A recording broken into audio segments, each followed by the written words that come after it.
Bago natin mapakinggan si Brother Eli Soriano, please like and share. Sa hindi pa nag-subscribe, please subscribe. Halina at atin ang pakinggan si Brother Eli.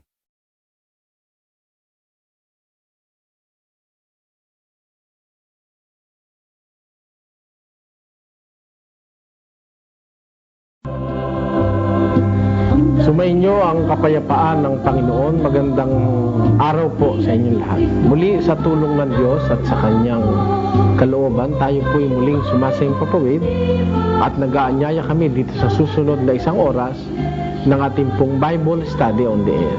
Muli ay humihingi ako ng paumanhin sa mga kaibigang Iglesia ni Cristo na patuloy na lumiliham sa atin. Halos po 70% ng ating mga liham na tinatanggap linggo-linggo ay nagmumula sa mga kaibigang Iglesia ni Cristo. At ibig ko pong pasalamatan kayo sa inyong pakikinig, panunood, bagaman mayroong pagdaramdam na nararamdaman kayo sa inyong kalooban, ay hope na kayo ay mananatiling may diwang makakatotohanan at hindi nyo hahangarin ang kapahamakan ng sinuman sa inyong paghahanap ng katotohanan. At ngayong hapon patuloy po tayong mag-aaral ng kanyang mga katwiran patungkol pa rin sa mga doktrina ng Iglesia ni Cristo. Ibig kong ipapansin sa inyo mga kababayang Iglesia ni Cristo na kaya kayo pinagugugulan namin ng malaking panahon sa inyong pananampalatayang yan upang maging maliit na kasangkapang kami ng Diyos na mabuksan po ang inyong pangunawa sa mga turo na naituro sa inyo ng Iglesia ni Cristo ni Ginoong Manalo. Upang kung ayaw nyo mang umalis diyan ay magkaroon kayo ng pagsusuri para lalo nyong matiyak ang inyong kinalalagyan. O kung pagkatapos nyong magsuri ay nakita nyong totoo ang aming sinasabi at hindi akusasyon, ay magkaroon kayo ng matibay na batayan ng maaliwalas na kalooban sa inyong pag-alis sa Iglesia ni Cristo. Ilan po sa ating mga tagapakinig ang nagpaalam na sa Iglesia ni Cristo? Ito'y isinasaad nila sa kanilang mga liham. Ang iba ay nabautismo na sa ating pagsasama-sama. Pero hindi ko ibig na kayo'y aalis ng hindi ganap ang inyong batayan para wala kayong agam-agam sa kalooban na ang iniiwan ninyo ay ang katotohanan o ang katwirang talagang ikaliligtas ng tao. At kung kayo po ay magtitiyaga mga kababayan na tayo ay makapag-aral na palagi ng katwirang ito at kung inyong bibigyang daan sa inyong mga kaisipan ang aral na aming sinasabi at sinasaliksik para sa inyo, makita man lang ninyo na ang aming ginagawa ay hindi paglaban sa personal ng sino man, kundi alang-alang sa pagmamalasakit sa kaluluwa ng mga taong gustong maging dapat sa Panginoon Diyos. Ngayong hapon, itutuloy po natin ang pagsusuri sa mga pangunahing aral ng Iglesia ni Cristo. Ang isa sa mga pangunahing aral ng Iglesia ni Cristo ay hindi nararapat mangaral kung hindi sinugo. Ito rin ang kapirasong laman ng liham mula kay Mr. Sonny Del Pilar ng Manila. At ang kanyang mga katanungan ay marami po. Subalit itong parting ito ang aking ibig na bigyan ng pansin. At may talata sa banal na kasulatan na mga sinugo lang ang dapat mangaral. Kayo ba'y sinugo? Pakipaliwanag din po ito. Ayon, ito'y mula sa isang Iglesia ni Cristo. Nagpakilala siya na siya'y Iglesia ni Cristo. Na ang sabi niya rito sa bandang huli, ito lang ang aking gustong maliwanagan. At kung mapaliwanag ninyo po na tamang-tama at nasa sang-ayon sa banal na kasulatan, ay maaaring titiwalag ako sa Iglesia ni Cristo. At kung hindi naman naaayon sa banal na kasulatan, ay totoo naman kami talaga ang maliligtas dahil nasa amin ang katuparan. Sonny Del Pilar, Iglesia ni Cristo. Ito po ay may tatak ng kuryo, kaya ito'y ating pinahalagahan, assuming na totoo ito at Iglesia ni Cristo nga ang nagpadala nito. Isa sa kanyang mga sinabi sa kanyang sulat ay ang Iglesia raw ni Cristo ay naniniwala na mga sugo lang ang dapat na mangaral. At yan naman po ay isa sa talagang kanilang doktrina. Ang mga sugo lang ng Diyos ang dapat mangaral. Yun. Ngayon, ang akin pong ibig ipakita sa inyo, mga kababayan, sa paniniwalang ito ng Iglesia ni Cristo, na sugo lang ng Diyos ang dapat mangaral, lilitaw si Ginoong Eranio Manalo ay nangangaral, ang kanyang mga kasama ay nangangaral sa panahon ngayon, dapat sugo ng Diyos si Eranio Manalo. Yun ang paniniwalang kanilang itinuro sa Iglesia ni Cristo, na ang sugo lang ng Diyos ang makapangangaral. At ito ay pinatutunayan ng kanilang pasugo na si Ginoong Manalo ay sugo ng Diyos. Ito ang nakasulat sa issue ng pasugo, February 1991, sa pahina 6 o sa page 6. Ito ay kanilang inilagay sa bold letters. Ganito nakasulat: The teachings and commandments of God bind His chosen people through the instrumentality of the church administrator. Ayan. Yun ikang mga turo at mga kautusan ng Diyos ang bumubuklod sa kanyang mga piniling tao o bayan o mga tauhan sa pamamagitan ng pagkasangkapan sa church administrator. Ngayon, ano ba raw ang kailangan sa mga church administrator? Ayon din sa pasugong ito. Ano ang pakahulugan nila doon sa church administrator? Ito po ang sabi ng kanilang pasugo sa pahina 7. Nito pa ring January-February 1991 issue. The Ambassadors for Christ. The value of the church administration is also understood by taking into account its function and reconciling man with God as the ambassadors for Christ. Uulitin ko, pansinin niyo mga kababayan. The value of the church administration is also understood by taking into account its function of reconciling man with God as the ambassadors for Christ.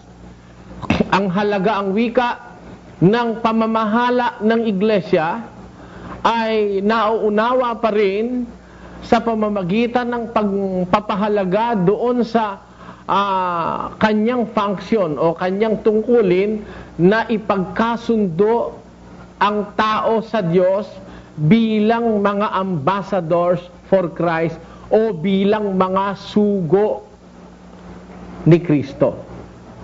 Ayan. Kaya, ang pakahulugan ng pasugo doon sa salitang church administration, yun ay mga ambassadors for Christ. Alam nyo, yung ambassadors na yan na sinasabi sa Ingles, sa Tagalog, ang pagkakaliwat niya ay mga sinugo. Ang ginagamit nila ay 2 Korinto 5:18 hanggang 20.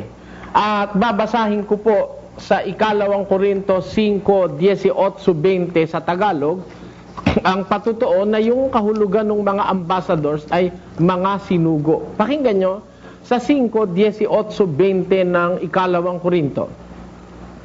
Datapot ang lahat ng mga bagay ay pawang sa Diyos, na pinakipagkasundo tayo sa Kanya rin sa pamamagitan ni Kristo, at ibinigay sa amin ang ministeryo sa pagkakasundo. Sa mga kapitbagay na ang Diyos kay Kristo ay pinakipagkasundo ang sanlibutan sa Kanya rin, na hindi binibilang sa kanila ang kanilang mga kasalanan, at ipinagkatiwala sa amin ang salita ng pagkakasundo. Kami nga'y mga sugo sa pangalan ni Kristo. Ang sabi po ni San Pablo, sila'y mga sugo sa pangalan ni Kristo. Ang talatang ito na sinasabi ni San Pablo, ang ginagamit ng pasugo, na yun daw church administration nila, yung kanilang iglesia, yung pangangasiwa ng kanilang iglesia, yun daw po yung mga sugo ni Kristo, mga ambassadors for Christ. Ayun. Ulitin natin sa kanilang pasugo. Tingnan ninyo sa inyong mga screens. The ambassadors for Christ. The value of the church administration is also understood by taking into account its function of reconciling man with God as the ambassadors for Christ.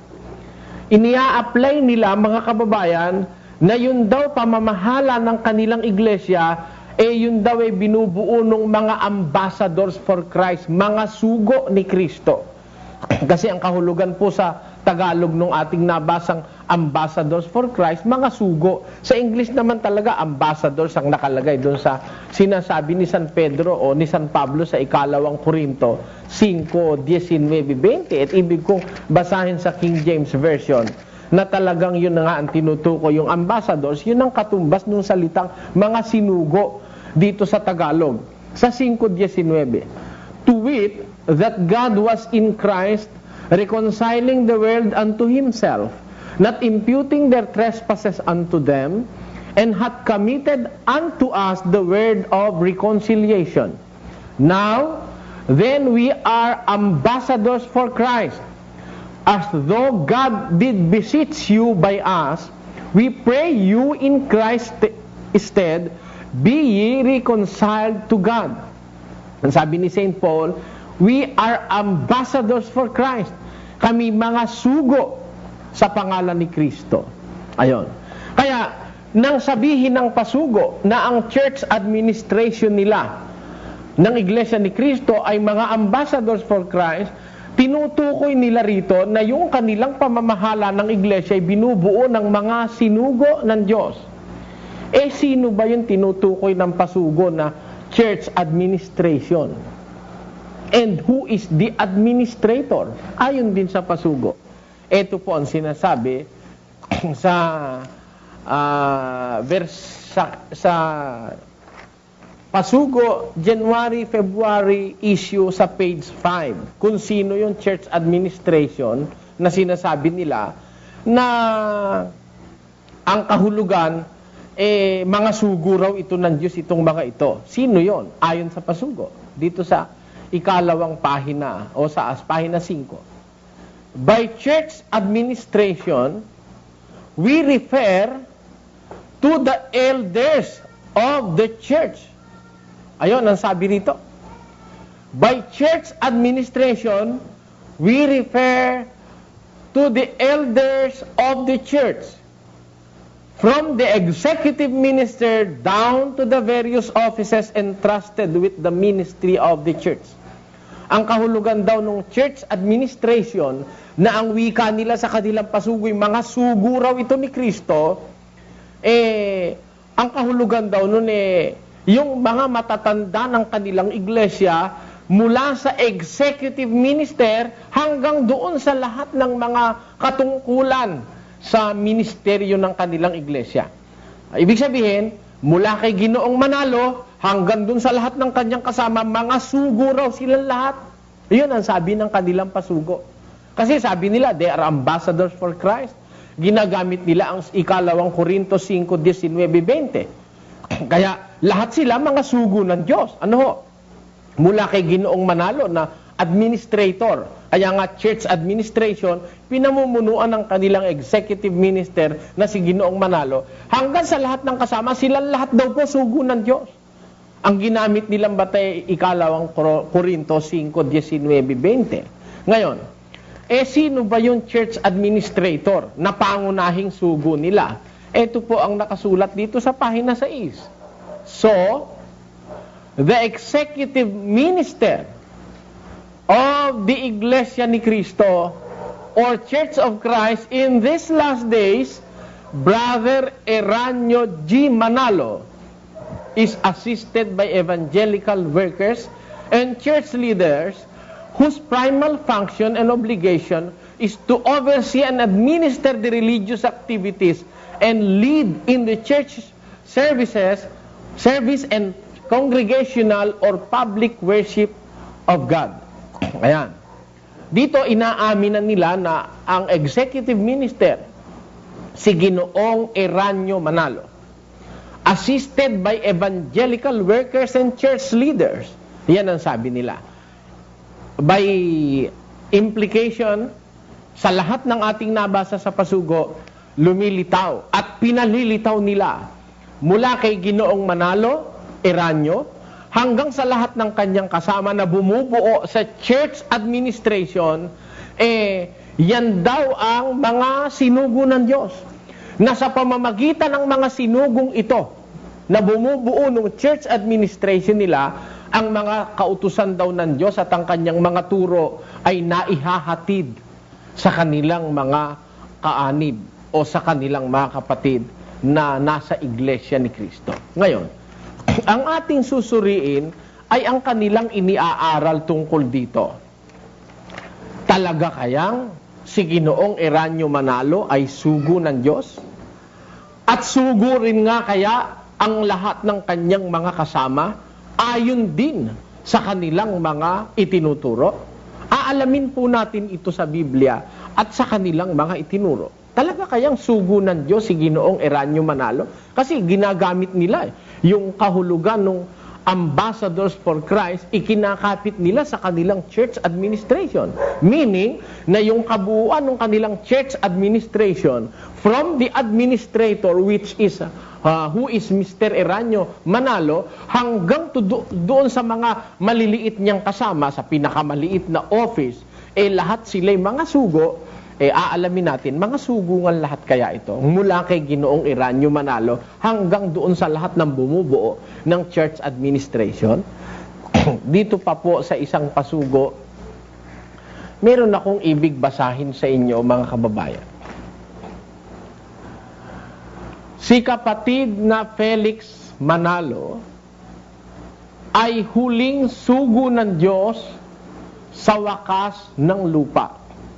Ito'y issue ng pasugo ng 1956. Ito po ay Hulyo 1956 ng pasugo sa pahina 7 o 7. Ang talata o ang pahina ay 7. Ang huling sugo ng Diyos sa wakas ng lupa, sinulat ni kapatid na Pedro Reyes Villanueva. Ang kanyang konklusyon, si kapatid na Felix Manalo ay huling sugo ng Diyos sa wakas ng lupa. Dito lang, mga kababayan, magigimbal na kayo. Bakit? Huling sugo na pala ng Diyos si kapatid na Felix Manalo sa wakas pa ng lupa. Pagkatapos, huli na pala siyang sugo. Paano naging sugo naman uli si Ginoong Eranio na kanyang anak? Alam kaya nilang gumamit ng salitang huli, mga kababayan? O hindi nila nauunawa ang paggamit nila ng Biblia? Kasi alam nyo, pagka sinabing huli, wala nang kasunod. Yan ang tatandaan ninyo. Pag ang Biblia ang gumagamit ng salita o terminong huli, wala na pong kasunod. Ayan. Halimbawa, meron akong babasahin sa Biblia na ginagamit yung salitang huli, mga kababayan. At ito ay ating mababasa sa Apokalipsis 22, ganito ang ating matutunghayan. Ako ang Alpha at ang Omega, ang una at ang huli, ang pasimula at ang wakas. Ang nagsasalita po rito ay ang ating Panginoong Hesukristo.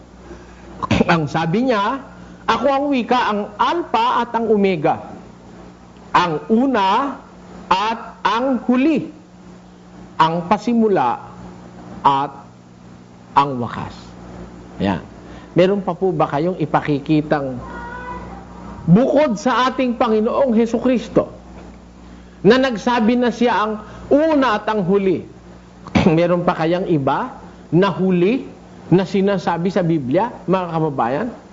Sabi po ni Kristo, ako ang una at ang huli. Gumagamit siya ng definite article na ang. Huli na po wala nang kasunod. Yan po ang dapat nating makita. Dito rin sa isang talata, merong nililiwanag ang kasulatan pagka ginagamit na yung salitang, yung huli, na wala nang makakasunod. Ganito po ang ating makikita.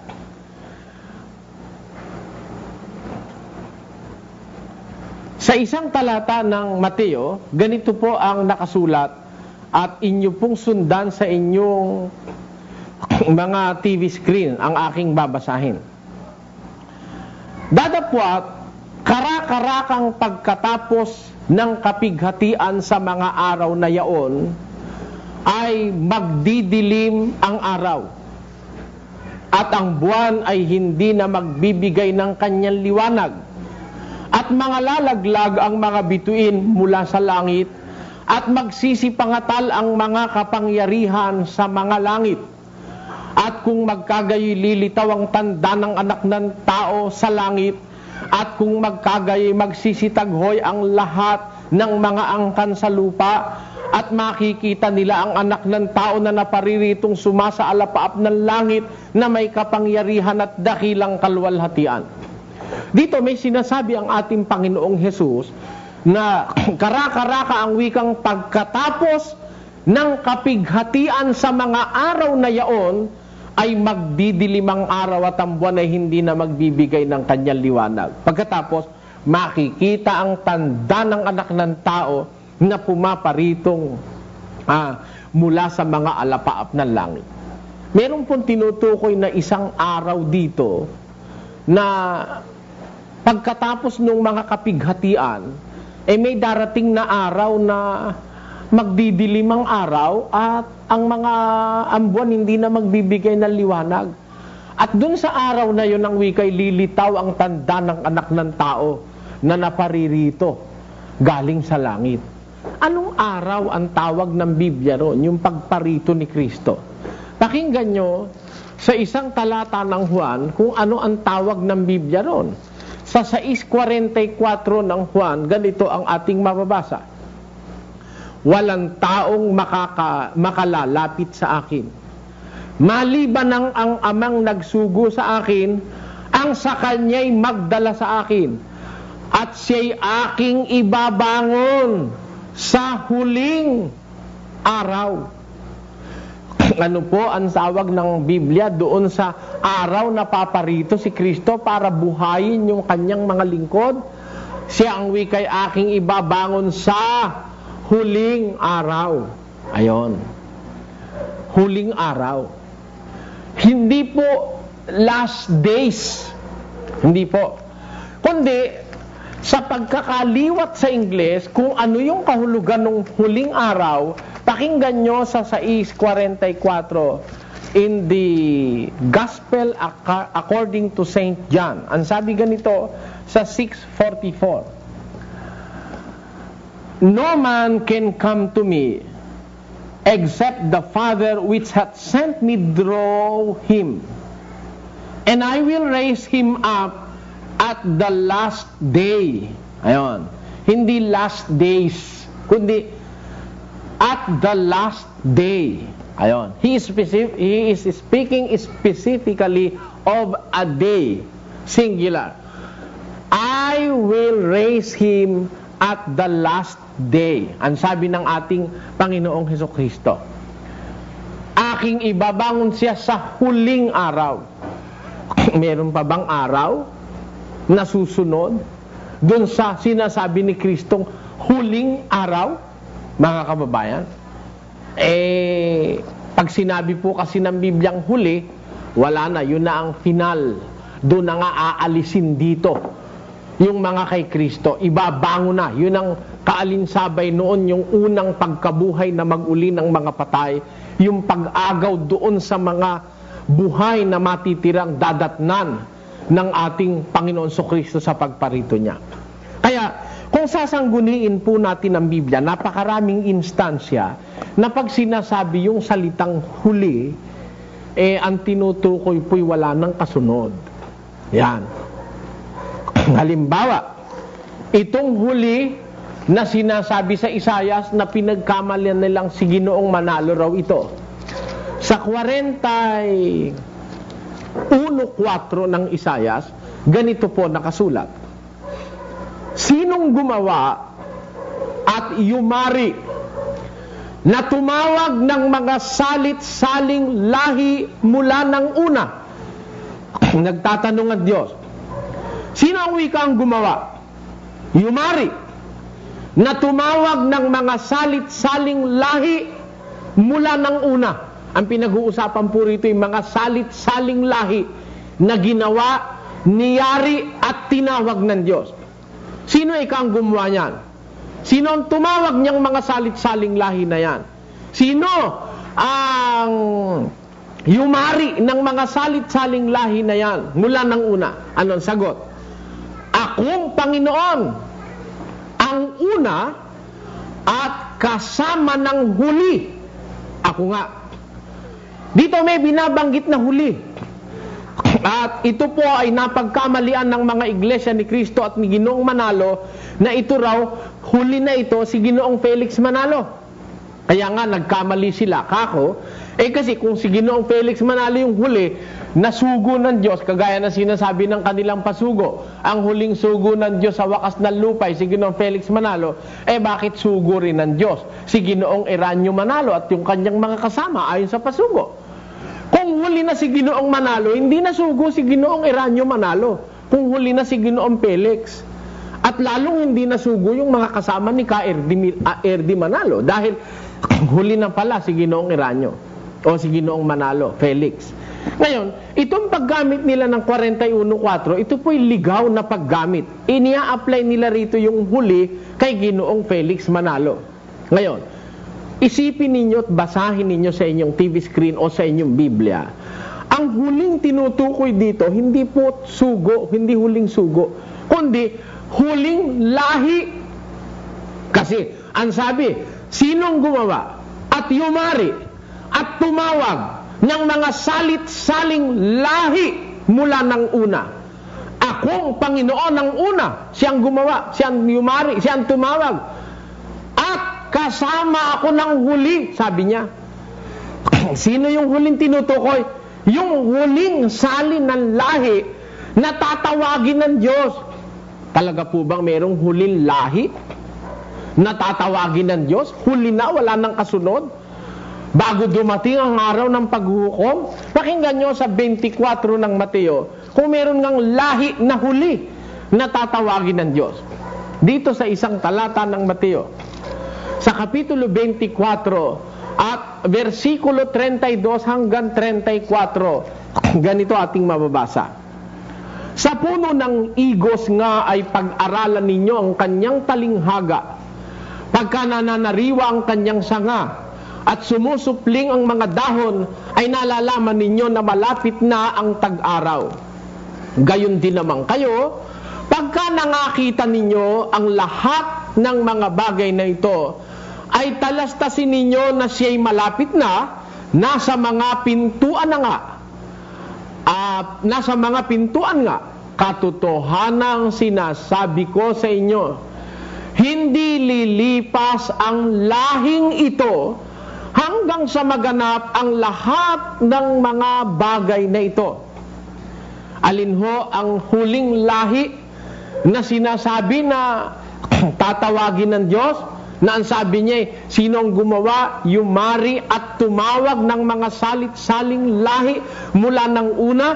Ako ang wikang Panginoon. Ako ang una at kasama ako ng huli. Aling huli? Yung huling lahi na tatawagin niya. Alin yung huling lahi na yon?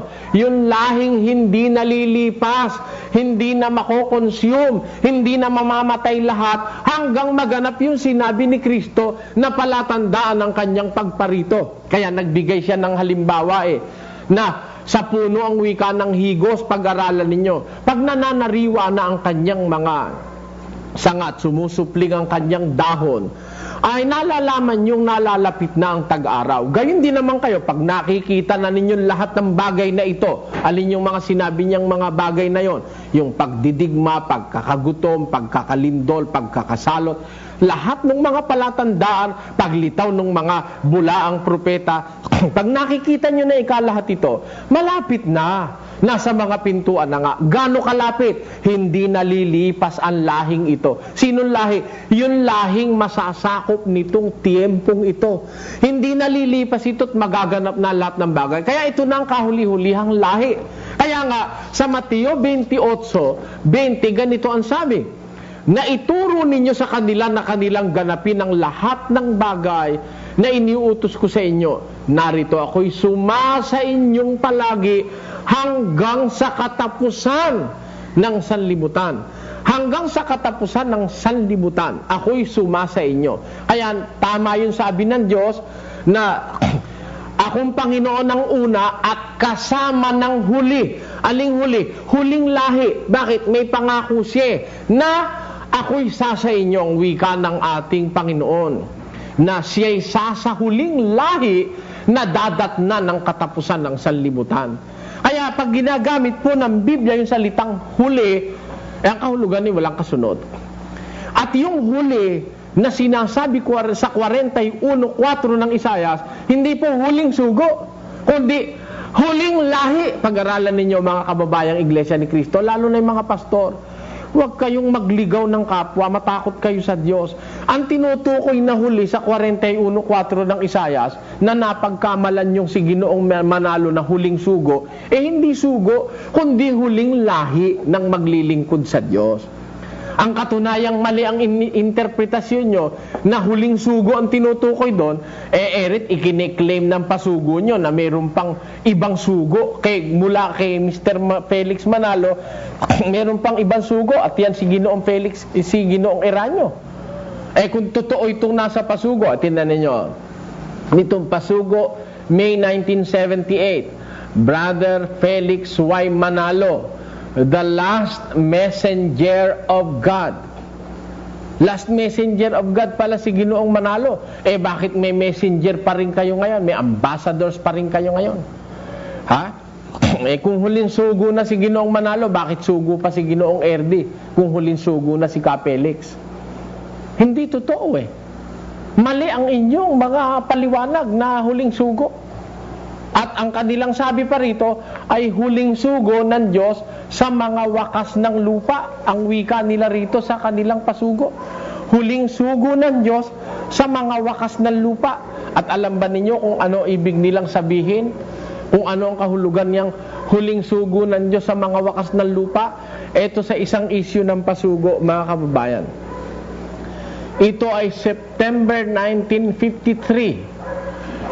Sa pasugo, September 1953, sa pahina 32. Ang sugo ng Diyos sa huling araw. Dito sa kabila, pagmasdan nyo ang pagkakaiba, dun sa isa, ang huling sugo ng Diyos sa wakas ng lupa. Dito nung 1953, ang sugo ng Diyos sa huling araw. Yan. Kaya nga sabi ko, mali Bakit mali? Kasi, kaya mali, huling araw. Ang sugo ng Diyos sa huling araw. Dito sa isa, ang huling sugo ng Diyos sa wakas ng lupa. Sugo daw ng Diyos si Ginoong Manalo sa huling araw. Pag sinabi ng Bibliang huling araw, wala nang kasunod. Ang huling araw, yun ang pagbabangon ng mga patay.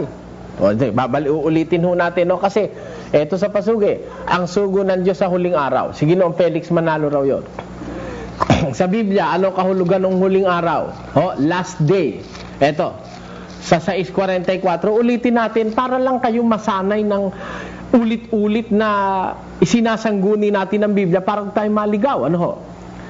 Walang taong makalalapit sa akin maliban ng ang amang nagsugo sa akin ng sa kanya'y magdala sa akin.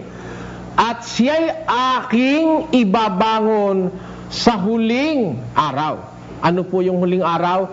Pagbabangon na ho ng mga patayon. Ngayon, sa pasugo, meron daw ho silang ang sugo ng Diyos sa huling araw. Yung huling araw ay pagbabangon ng patay. Si Ginoong Manalo raw ang sugo ng Diyos sa huling araw. Mali ang timing. Bakit? Hindi pa bumabangon ng patay, lumitaw na si Ginoong Manalo Lalabas mali sa timing ng Biblia. Kasi kung siya ang sugo sa huling araw, ang huling araw ay pagbabangon ng mga patay, mali ang pagkalitaw ni Mr. Manalo. Hindi pa huling araw ay lumitaw na. Kung siya huling... ganito, basahin natin ang content o ang laman, no?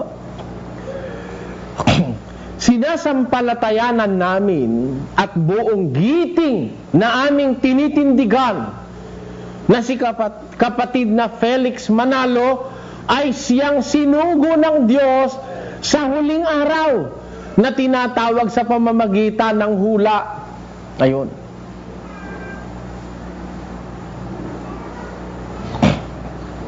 Buong giting daw nilang tinitindigan at sinasampalatayanan nila na si kapatid na Felix Manalo ang tinutukoy na sinugo ng Diyos sa huling araw. Biro mo yun, maling-mali. Bakit? Ang huling araw ayon sa Biblia, pagbabangon na ng mga patay. Sinugo daw si Mr. Felix Manalo sa huling araw. Hindi pa naman dumadating yung huling araw, sinugo na, past tense na. O di mali ang timing, kapatid na Luz? Mali. Sinugo raw ng Diyos sa huling araw. Ang huling araw pagbabangon na ng mga patay. O paano ngayon ito? Hindi pa dumadating yung huling araw, lumitaw na si Ginoong Manalo at nawala na rin. Nagpahinga na rin. Paano yun? Ituloy natin. Alin ang isa sa mga hulang tumutukoy sa pagiging sugo ni kapatid na Felix Manalo? Basahin natin ang Isaiah 41:9 at ganito ang ating mababasa. Ikaw na aking hinawakan mula sa mga wakas ng lupa at tinawag kita mula sa mga sulok niyaon. At pinagsabihan kita, ikaw ay aking lingkod. Aking pinili ka at hindi kita itinakwil. Sa talatang ito ay mapapansin nating ang Diyos ay may hinawakan. Sino yaong hinawakan ng Diyos? Yaong tinutukoy ng salitang ikaw. Kailan ito hinawakan ng Diyos? Sa panahon ng mga wakas ng lupa. Sa panig ng mundo ito tatawagin? Sa mga sulok niya o sa mga sulok ng mundo. Tuloy natin. May mga tumututol sa amin na yaon daw salitang mga wakas ng lupa ay tumutukoy raw sa dako, sa makatwid ay isang lugar. Ang gayong pagtutol ay aming iginagalang, kailanmat may matibay na pinagsasaligan. Dadapat kung wala, ang gayong pagtutol ay ibinibilang naming isang kamangmangan. Bakit kami naniniwalang hindi dako o isang lugar ang tinutukoy ng pariralang mga wakas ng lupa? Sapagkat ayon sa siyensya ang mundo ay hindi lapad o flat, kundi bilog. Kung ang mundo sana ay lapad at mga gilid niyaon ay matatawag nating wakas, paano magkakaroon ng wakas na dako ang mundo samantalang ito'y bilog gaya ng globo? Ayon. Ang kahulugan daw nung salitang mga wakas ng lupa sa 41:9 ng Isaiah, ito raw po ay hindi dako kundi panahon. Hindi raw po pwedeng magkaroon ng wakas ng lupa dahil daw ang mundo'y bilog. Tinanin yung filosofya nitong mga iglesia ni Kristo. Sinabi ng Biblia, mga wakas ng lupa. Sasabihin mo hindi pwedeng magkaroon. Tutol ka ba sa Biblia? Pag sinabi ng Biblia, mga wakas ng lupa, meron nga mga wakas ng lupa. Tapos sasabihin mo, hindi pwedeng magkaroon ng wakas ng lupa. Ano yun? Hindi ba maliwanag na pagtutol sa Biblia yon? Na, ang sabi, hindi raw sila naniniwala na maaring magkaroon ng mga wakas ng lupa sapagkat ang mundo raw ay bilog. Tinanin nyo yan, no? Ito ay isang maliwanag na pagtutol na sa Biblia. Parang mga saksi ni Jehovah. Nakasulat na nga may impyerno, wala ho impyerno. Ano yun? Yun ang masama, mga kababayan, sa nagbabasa ng Biblia. Pag nakasulat ng may impyerno, maniwala kang may impyerno. Kaya lang pag-aralan mo ano yung impyerno. Mayroon nagsasabi ang impyerno raw Muntinlupa. Ha? Mayroon nagsasabi ang impyerno raw yung asawa niyang madaldal. Pag nabasa mo sa Biblia yung salitang impyerno, pag-aralan mo sa Biblia, ano ba yung impyerno? Huwag mong tutulan yung impyerno. Nababasa na yun eh. Sinabi ni Kristo eh. Kung ang kanan mong mata makakapagpatisod sa'yo, dukitin mo. Mas mabuting pumasok sa buhay na kulang ang isa sa mga parte ng katawan mo kaysa sa ang buong katawan mo mapa sa impyerno ng apoy. Ang sabi ni Kristo. O di may impyerno.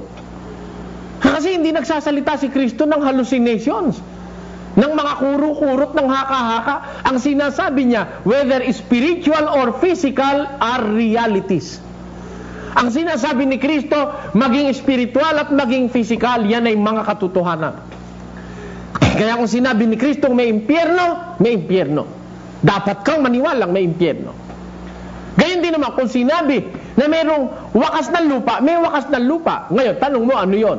Sabi na Iglesia ni Cristo, hindi raw po pwede na yung wakas ng lupa dako, kundi panahon, sapagkat wala raw wakas ng lupa.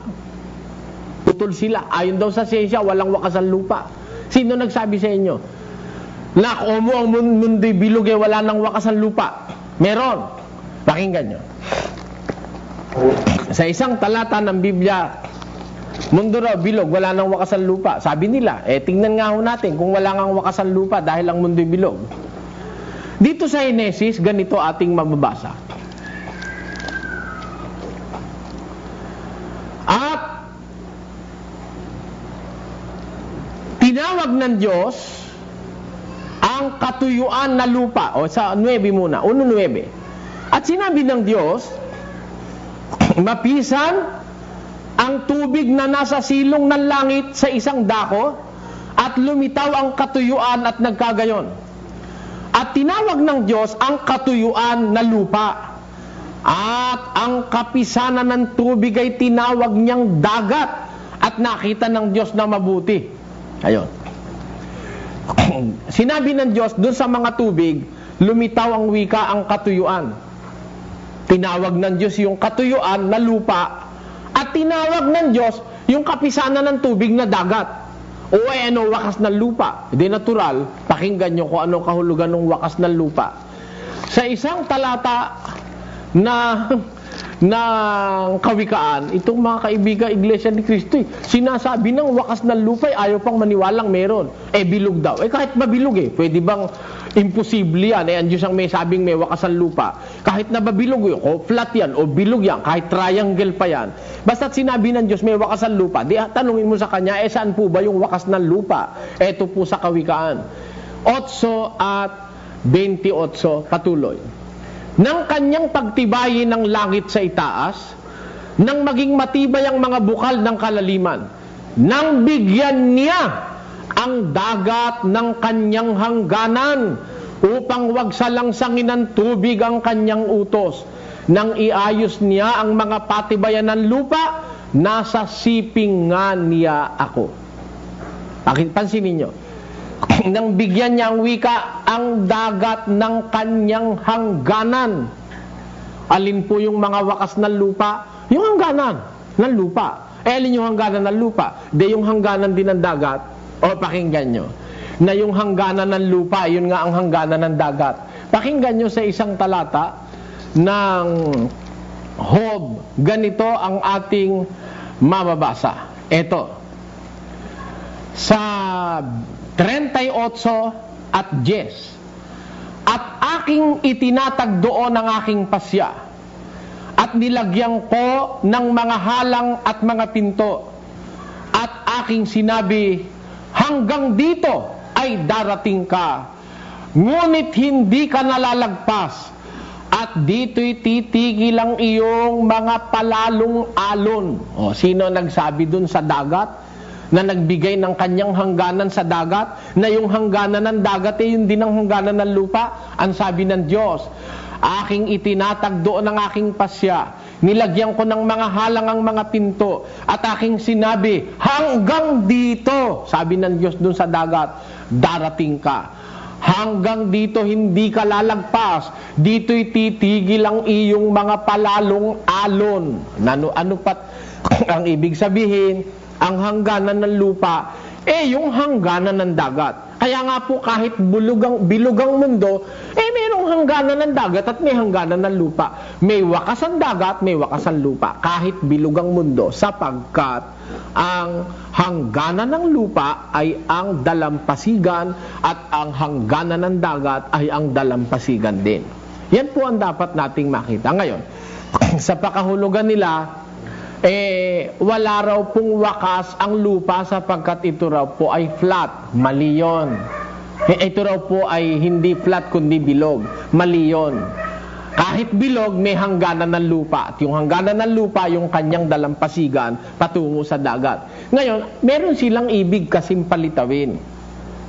Kaya hindi sila naniniwala dun sa salitang mga wakas ng lupa ay dako, kundi daw panahon, kasi palilitawin nila, yung mga wakas ng lupa, yun daw ang mga wakas ng panahon. Ayon. Na doon daw lilitaw si Ginoong Manalo noong 1914. Yun ang humigit kumulang na kanilang sinasabi. Pakinggan nyo at basahin natin, in fairness to them. Ang kahulugan ng mga wakas ng lupa, may wakas ba ang lupa? Mayroon. Alin ang wakas ng lupa? Ito ang ikalawang pagparito ni Kristo o araw ng paghuhukom. Mateo 24:3. Tingnan nga ho natin kung may wakas ang lupa sa Mateo 24:3. Binigay nila ang talata, Mateo 24:3. Puntahan ho natin. 24:3 ng Mateo. At samantalang siya ay nakaupo sa bundok ng mga olibo, ay nagsilapit sa kanya ng bukod ang mga alagad na nagsisipagsabi, sabihin mo sa amin kailan mangyayari ang mga bagay na ito. Anong magiging tanda ng iyong pagparito at ng katapusan ng sanlibutan? Ang nakalagay sa Mateo 24:3, katapusan ng sanlibutan. Katapusan ng sanlibutan. Ayon. Alam nyo, kung kukunin pa natin ito rito, sa Mateo 28:20, ako'y sumasa inyong palagi hanggang sa katapusan ng sanlibutan. Ang tinutukoy pong katapusan ng sanlibutan consummation of the ages. Hindi wakas ng lupa na ang ibig sabihin yung katapusan ng lupa, no? Kasi hindi naman ho pagparito ni Kristo ay katapusan na ng lupa, mga kababayan. Katapusan na ba ng mundo pagparito ni Kristo? Hindi pa. May lilipas pang 1,000 taon. Andito pa rin ang mundo. Bago naman buhay, maguli yung mga patay na masasama. Kaya, ang tinutukoy na katapusan sa 24:3 ng Mateo ay katapusan ng sanlibutan. Consummation of the ages. Ayon. Katapusan ng panahon. Hindi katapusan ng earth o ng mundo. Kasi pagparito ni Kristo, hindi pa po matatapos agad ang earth o ang mundo. Hindi pa. Kaya yung pakahulugan ng mga iglesia ni Kristo na mga wakas ng lupa raw, yung nando sa 24:3 ng Mateo, yung po'y mali. Maling pakahulugan. Kasi pinipilit nilang palitawin dito, mga wakas daw ng lupa, yun daw panahon. No. Ang mga wakas ng lupa sa 41:9 ng Isaias ay lugar o dako. Pakinggan nyo. Babasahin natin sa Biblia. Kaya nagkakamali-mali dahil pinauubra nila doon sa kanilang gustong gawin kaya mali nga ang application 41:9 ng Isaias. Ikaw na aking hinawakan mula sa mga wakas ng lupa. Tingnan ninyo. Hinawakan mula sa mga wakas ng lupa. Ikaw. Merong kinakausap dito na isang person. Ikaw na aking hinawakan mula sa mga wakas ng lupa. Lugar nga ang tinutukoy. Yun ang kinaroroonan ng person. Hinawakan ng Diyos. Kita nyo? Lugar hinawakan kita mula sa mga wakas ng lupa. Person, may kausap na person. Tapos, tinawag kita mula sa mga sulok niyaon. Lugar nga, kaya nga, yung mga wakas na yon may sulok. O kita nyo? Dito sa 41.9, huwag ka nang umalis dito. Makikita mo ang tinutukoy dito yung lugar. Mali ang pakahulugan ng Iglesia ni Cristo na ito'y panahon. Bakit? May sulok eh. Yung mga wakas ng lupa, may sulok pa. Doon sa mga wakas ng lupa, doon sa sulok niyaon, hinawakan kita, tinawag kita mula roon, mula. Yung salitang mula, lugar nga ang pinanggagalingan noon. Ayun, ang dapat nating makita mga kababayan. Pinalilitaw nila, ito raw panahon. At ayon sa kanila, ang panahon daw na ito, yung sinasabi sa 24:3 ng Mateo, na katapusan ng sanlibutan. Ha? Alam nyo, kung katapusan ng sanlibutan, yun katapusan ng lahi ng tao, katapusan ng lahi, katapusan, consummation of the ages, katapusan ng panahon. Hindi mismo literal na katapusan ng lupa. Kasi pagparito po nga ni Kristo, inuulit ko, hindi pa magwawakas ang lupang ito. Bakit? Meron pa lilipas na 1,000 taon. Tapos sakalang bubuhayin uli ng yung mga patay na masasama at doon lang sila ibubulid sa dagat-dagatang apoy. Kaya po, yung pakahulugan ng Iglesia ni Cristo, yung kahulugan daw ng mga wakas ng lupa, yun daw panahon, mali po yan sa sentido ng mga talata na kanilang ginagamit. At para patunayan ko pong mali, na ang katapusan ang kahulugan ng mga wakas ng lupa, panahon, pinakahulugan nilang, kung mga wakas na ng lupa, huling sugo na si Ginoong Felix Manalo. Ayan. At ito po ay naririto sa kanilang pasugo na huling sugo na si Ginoong Felix Manalo. Huling sugo, ang sugo ng Diyos sa huling araw, pagkatapos ang huling sugo ng Diyos sa mga wakas ng lupa. Bakit ko po sinasabing ito'y mali ang kanilang pagkahulugan? Kasi inilitaw ng kanilang mga huling pasugo. At ito'y nandito na sa panahong 1991 na si Ginoong Eranio Manalo raw at ang lahat ng kanyang kasama sa pangangasiwa ng Iglesia ni Cristo, mga sugo rin daw ng Diyos. Kung mga sugo ng Diyos yan, si KRD sugo ng Diyos, de mali na ito na si Ka Manalo ang huling sugo ng Diyos. Di ba? Ang huling sugo ng Diyos. Si Ka Felix daw yon. Ito, nakaritrato pa. Kung huling sugo ng Diyos si Ka Felix, paano nangyaring sugo rin ng Diyos si KRD? Kaya mali ang pakahulugan nila. Ngayon, kami hindi tutol mga kababayan na kailangan ang sugo ng Diyos, kailangan ng sugo. At hindi rin ako tutol na ang dapat makasiwa sa paglilingkod ng tao sa Diyos, sa lupa, ay sugo ng Diyos at mga sugo ng Diyos. Hindi po ako tutol dyan. Hindi rin ako tutol sa sinasabi ni San Pablo na paano silang mangangaral kung hindi sila mga sinugo. Kailangan ang mangaral ay mga sinugo. Walang paraang makapangaral ang hindi sinugo. Kaya nga yung mga nangangaral na hindi sinugo, hindi naman nangangaral, nagliligaw yun Ngayon, hindi kami tutol na kailangan ng sugo. Kailangan mangaral ay sugo. Ang mga siwa ng paglilingkod ng tao sa lupa, mga sinugo ng Diyos. Ngayon, ang tanong, bakit kami naniniwalang hindi sinugo ng Diyos si Ginoong Felix Manalo? Nagkamali siya. Iminali niya ang paniniwala ng kanyang mga kasama. Bakit? Pinaniwala niya siya ay huli ng sugo noong 1953, 56, huling sugo na siya. Pagkatapos, namatay siya noong mga 1960s yata yun. Pagkatapos, para makapangaral din itong kanyang mga kasama, sinabi naman itong mga kasama niya na sila man ay mga sugo rin ng Diyos. At ito'y ayon sa pasugo ng 1991. Ang may sulat nito'y si Fel Jun Fuentes. Ayun. Inaangkin niya na sugo rin sila ng Diyos. Ngayon, kung sugo ng Diyos itong kasyang mga kasamahan, nagkamali itong si Ginoong Manalo sa pag-aangkin na siya ang huling sugo. Dahil meron pa pala susunod sa kanya at ito'y si Ginoong RD kasama ng kanyang mga kasama. Diyan maliwanag na mali ang turo na yan ng Iglesia ni Cristo. Ngayon, bakit po kami naniniwala na hindi nga sugo ng Diyos si Ginoong Manalo bukod sa pagkakamaling ito na kanilang naituro sa kanilang mga miyembro. Isa-isahin nating sundin o pag-aralan ang mga doktrina ng Iglesia ni Cristo na kanilang ipinatutupad. Kasi itong doktrina sa pagkasugo, ito'y pinaniniwalaan ipinapaniwala. Pero ang puntahan naman natin, yung mga doktrina na ipinatutupad. Halimbawa, yung pagsamba ng Huwebes at pag-aabuloy ng Huwebes. Halimbawa, yung pag-aabuloy sa Santa Cena. Yung abuloy sa pagpapatayo ng kapilya. Yung abuloy sa mga anibersaryo ng mga divisyon. Ha?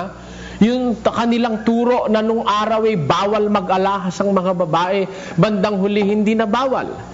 Yung kanilang turo na dati bawal ang babae magputol ng buhok, ngayon pwede nang magputol ng buhok. Isa-isahin natin yan sa pagtuturo ng banal na kasulatan. Unay alang-alang na sa isang iglesia ni Kristong narito na sumulat, na aalis daw siya, huwag ka munang umalis.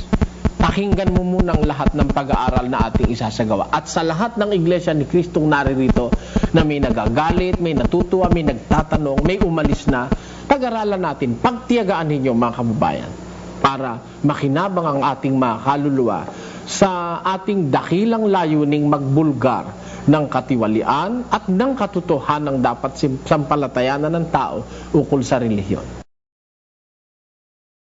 Huwag mangaral ang hindi sinugo, sapagkat ang salita ay banal at nangangailangan ng pagpapakumbaba at wastong pagtuturo. Ang mensaheng walang tungkuling ipinagkaloob ay maaaring magdulot ng kalituhan, samantalang ang tunay na sugo ay nagdadala ng liwanag at katotohanan. Kung nagustuhan ninyo ang aking upload, please like, share, and subscribe. At mag-comment na rin. Maraming salamat sa panonood.